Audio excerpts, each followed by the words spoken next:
हरे कृष्णा, राधे राधे भक्तों, कैसे हैं आप सभी लोग। उम्मीद करती हूँ आप सभी लोग राधा जी की कृपा से अच्छे होंगे, मस्त होंगे।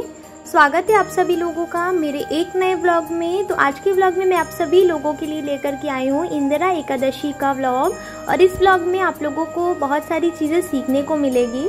तो मैं तो कोई भी चीज़ आपको सिखा नहीं पाऊँगी जब तक आपकी अंदर से इच्छा नहीं होगी। तो फिलहाल मैं यहाँ पे एकादशी के दिन भी तुलसी में ना जल जरूर डालती हूँ। तो कमेंट करके बताइएगा क्या एकादशी में तुलसी में जल नहीं डालते हैं क्या। मैं तो शुरू से ही डालती आई हूँ, इसी वजह से मैं एकादशी पे भी जल डालती हूँ। एकादशी वाले दिन मैं तुलसी का पत्ता नहीं तोड़ती हूँ। नहला धुला करके नए नए वस्त्र पहना दिया। आज मन में जो भाव आ रहा था वो ये ड्रेस पहनाने का कर रहा था, इसी वजह से मैं ये ड्रेस पहना देती हूँ और एकादशी का कथा भी कर लेती हूँ। इस दिन 17 सितंबर को ना हम जो है मनाया गया था विश्वकर्मा पूजा। तो विश्वकर्मा पूजा थी तो हमारे दुकान का जो तराजू है ना उसकी भी पूजा होती है। तो मम्मी पूजा नहीं कर सकती थी क्योंकि पितृपक्ष स्टार्टेड है, तो मैंने ही पूजा कर दिया था।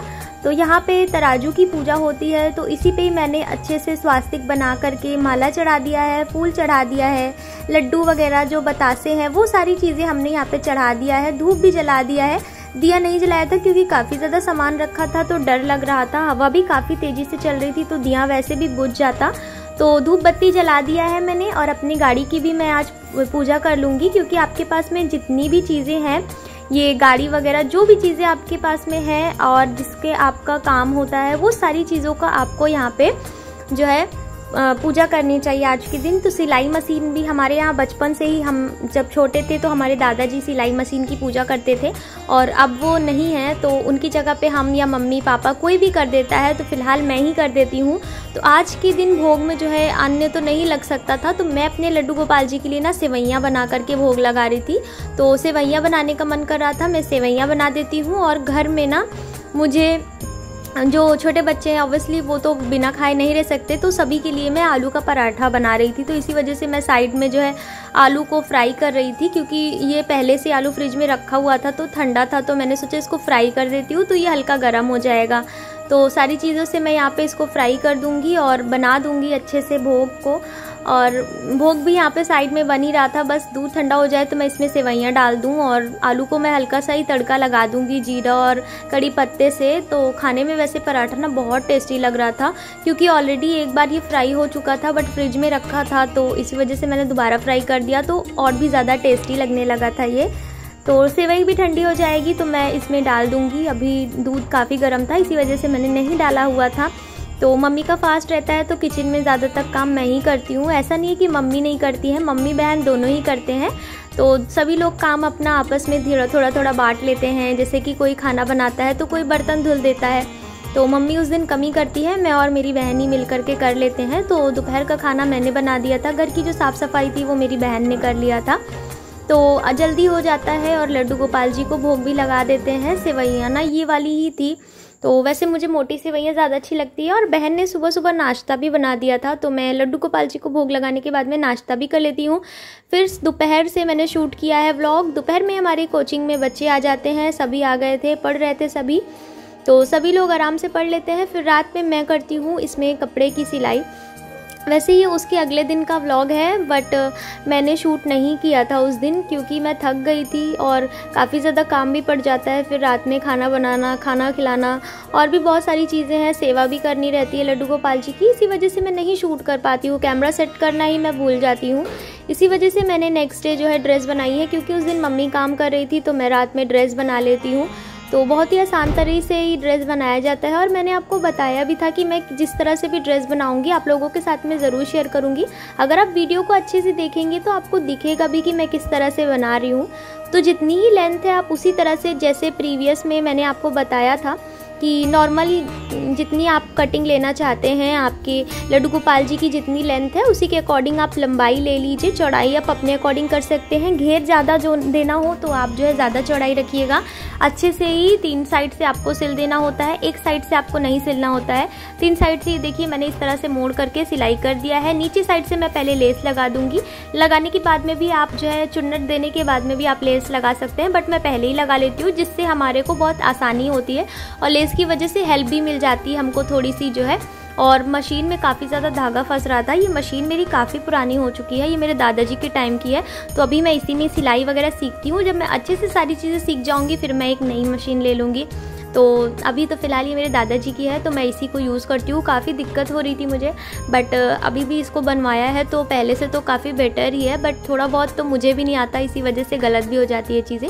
मैं भी धीरे धीरे ही सीख रही हूँ और अब मैं धीरे धीरे बड़े लोगों का भी ड्रेस बनाने को सोच रही हूँ, क्योंकि कुछ चीज़ें मैंने सीखी है तो मैं सोच रही हूँ उसको बनाया करूँ अपने घर में मम्मी के लिए या बहन के लिए, ताकि मुझे धीरे धीरे ये सारी चीज़ें आने लगे और मेरा हाथ भी साफ़ हो जाएगा तो मैं और अच्छे से सिलाई कर लूँगी। वैसे मुझे बहुत शौक़ है ये सारी चीज़ें सीखना, ये सारी चीज़ें करना। तो ये खाली टाइम में रहती हूँ तो इसी तरह से सारी चीज़ें करती रहती हूँ। दिन भर अपने टाइम को मैं यूज़ करती रहती हूँ। बिल्कुल भी मैं खाली टाइम नहीं छोड़ती हूँ अपने आप को। कुछ ना कुछ मैं करती रहती हूँ या कुछ ना कुछ नई चीज़ें सीखती रहती हूँ, कुछ रेसिपी बनाना सीखती रहती हूँ, बट खाली टाइम खुद को नहीं छोड़ती। और मुझे लगता है ये सारी चीज़ें हर इंसान के अंदर होना चाहिए, क्योंकि बैठने से आप ना फालतू चीज़ें या फिर आपको स्ट्रेस होगा या फिर आप कुछ ऐसी चीज़ें सोचोगे जिससे आपको हार्म हो। बट अगर आप खाली रहते हो और उस टाइम को यूटिलाइज़ कर लेते हो तो वो आपका टाइम काफ़ी अच्छा हो जाता है और उससे आप नई नई चीज़ें भी सीख सकते हो, जो कि आपको आगे में आने में वो काफ़ी हेल्प करेगा वो सारी चीज़ें। तो मैं इसी तरह से अपनी टाइम को यूटिलाइज़ कर लेती हूँ। और हल्का हल्का सा देखिए घेर आपको ज़्यादा देना होता है, लहंगे में ना आपको घेर ज़्यादा देना होता है। लाइफ में फ़र्स्ट टाइम मैंने ये लड्डू गोपाल जी के लिए राधा रानी जी के लिए मैं लहंगा बना रही हूँ। इससे पहले मैंने अभी तक एक बार भी नहीं बनाया। मम्मी बनाती है थोड़ा अलग तरह से, मैं बना रही हूँ थोड़ा अलग तरह से। तो ये मैंने ना खुद से ही बनाया है। एक बार बस मैंने वीडियोस देखी हैं कि लोग लहंगा किस तरह से बनाते हैं, क्योंकि मेरी मम्मी जिस तरह से बनाती है वो मुझे काफ़ी टफ लग रहा था। और मम्मी सुई से पहले सिल लेती है फिर उसके बाद में मशीन से चलाती है, तो वो मुझे बिल्कुल समझ में ही नहीं आ रहा था। इसी वजह से मैंने इस तरह से बनाया हुआ है। तो इस तरह से बनाने में ना घेर बहुत ज़्यादा ही आता है और जो है प्रॉब्लम भी नहीं होती है। आप एंड में देखिएगा, एंड में इतना ज़्यादा प्यारा लग रहा है। फिर मैं इसमें नेफा लगा देती हूँ ताकि हमारा जो लड्डू गोपाल राधा रानी जी का जो नाड़ा है ना वो लगा सके। बार बार मेरे मुंह से पता नहीं क्यों लड्डू गोपाल निकल रहा है, मेरे मुंह पे हमेशा लड्डू गोपाल जी का ही नाम रहता है। तो फिलहाल यहाँ पे हम वीडियो में आ जाते हैं। तो वीडियो में देखिए आप, मैं यहाँ पे अटैच कर दे रही हूँ इसको। फोल्ड कर करके आप आराम से यहाँ पे अटैच कर दीजिए ताकि ईज़िली ये अटैच्ड हो जाए। और सच में बहुत ईजी है बनाना। मुझे स्टार्टिंग में बहुत लग रहा था टफ़ होगा बनाना, बहुत ही ज़्यादा हार्ड होगा। मैं मतलब करती नहीं थी ये सारी चीज़ें तो बहुत ज़्यादा हार्ड लगती थी। और अभी मैं बना लेती हूँ ना, तो अगर आपको मैं लिटरली बताऊँ तो मैं एक दिन में ना राधा रानी जी का लहंगा चोली और लड्डू गोपाल जी की ड्रेसेस, जो फ्रॉक वाली ड्रेसेस होती है, और छोटे वाले लड्डू गोपाल जी की ड्रेसेस मैं 2 से 3 घंटे में पूरी कंप्लीट कर लेती हूँ, अगर मैं एक दिन में चाहूँ तो। अब धीरे धीरे आदत हो रही है और इस तरह से मैंने ना 2-3 लहंगे बना लिए हैं। तो ये मैंने आपको जो है सेकेंड लहंगे की फ़ोटो आपको वीडियो शेयर करी है आप लोगों के साथ में, क्योंकि फ़र्स्ट लहंगा जो मैंने बनाया था वो रेड कलर का बनाया हुआ था, वो मैंने रख लिया है। तो पहले मैं ट्राई कर रही थी कि अच्छी बनती है या नहीं, क्योंकि फ़र्स्ट टाइम मैं ट्राई कर रही थी और मेरे से अगर कोई सीख रहा है तो ऑब्वियसली मैं उसको कुछ गलत चीज़ें नहीं दिखा सकती हूँ और नहीं कुछ बेकार चीज़ें मैं आप लोगों को दिखाऊंगी। तो यहाँ पे मैंने पहले प्रैक्टिस ही करी है। रेड कलर का लहंगा बनाया था मैंने राधा रानी जी के लिए। तो ये सारी ड्रेसेस मैं नवरात्रि के लिए ही बना रही हूँ, क्योंकि नवरात्रि में 9 दिन 9 तरह के रंग जो है लगते हैं। तो उसमें गुलाबी कलर भी एक है, पिंक कलर भी एक ड्रेस आपको एक दिन पहनाना होता है। आई थिंक 7 या 8 ऐसे ही डेज़ में आपको पहनाना होता है। नेक्स्ट मैं अभी बनाऊंगी पर्पल कलर की ड्रेस। एक ही ड्रेस बची हुई है, वो मैं बना लेती हूँ, फिर आप लोगों के साथ में वीडियो शेयर करूँगी कि 9 दिन में आपको कौन कौन से रंग पहनाने होते हैं। तो मैं सोच रही हूँ नेक्स्ट वीडियो आप लोगों को यही शेयर करूँ। और नवरात्रि के लिए अगर मैं ज्वेलरीज़ वगैरह भी बनाऊँगी तो अगर आप लोगों को वो भी चाहिए होगा तो मुझे छोटा सा कमेंट कर दीजिएगा। कमेंट अगर आप कर देते हैं तो फिर मेरे पे मतलब एक प्रेशर हो जाता है कि हाँ मुझे वो वीडियो शूट ही करना है। अदरवाइज़ मैं थोड़ा सा आलसी भी हूँ तो मैं कभी कभी नहीं भी करती हूँ। मैं काम तो करती हूँ बट वीडियो शूट करने में मुझे काफ़ी ज़्यादा आलस आती है, इसी वजह से मैं नहीं भी करूँगी।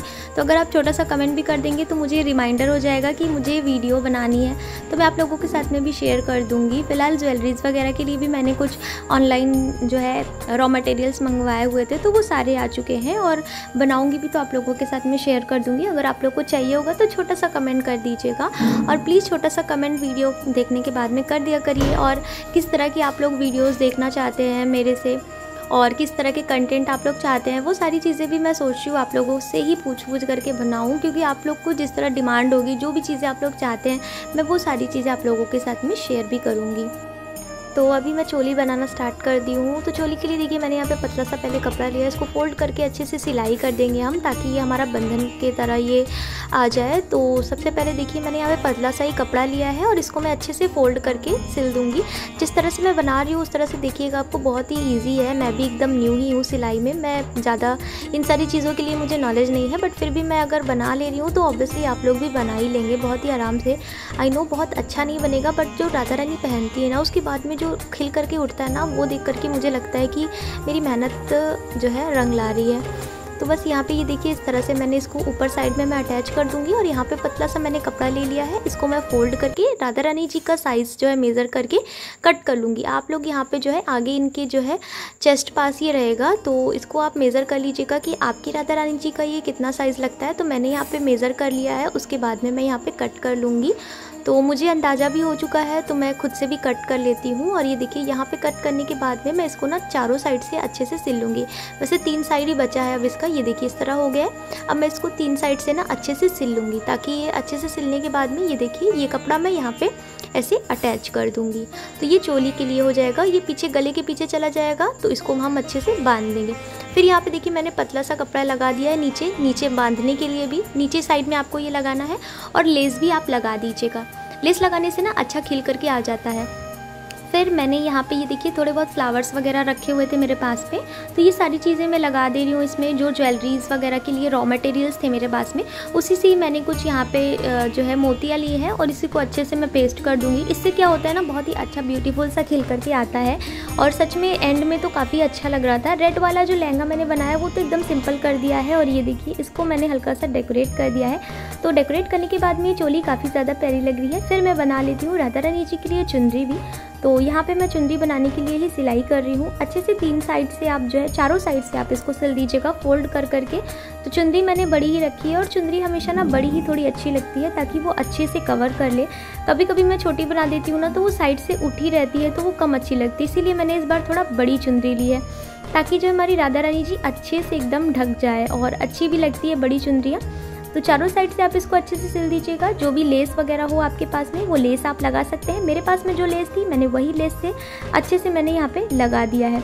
फिर ये देखिए हमारी चोली ऊपर की रेडी हो चुकी थी, प्रीवियस में मैंने आप लोगों को अभी दिखाया ही है। और ये हमारी चुनरी भी तैयार हो चुकी है। चुनरी में भी मैंने अच्छे से लेस लगा दिया है साइड में पिंक कलर का, और ये हमारा लहंगा भी रेडी हो चुका है। तो देखिए बहुत ही आसान तरह से मैंने कितना जल्दी और कितने प्यारा लग रहा है यहाँ पे पहनने के बाद में लहंगा, आप लोग देख ही सकते हैं। काफ़ी ज़्यादा घेर आया है, बहुत ही ज़्यादा प्यारी हमारी राधा रानी भी लग रही है। तो कैसा लग रहा है प्लीज़ कमेंट करके ज़रूर बताइएगा। समय भी आ गया है आप सभी लोगों से विदा लेने का। वीडियो अच्छा लगा हो तो लाइक कर देना, चैनल को सब्सक्राइब कर देना, कमेंट भी कर देना। तब तक के लिए आप सभी लोगों को राधे राधे।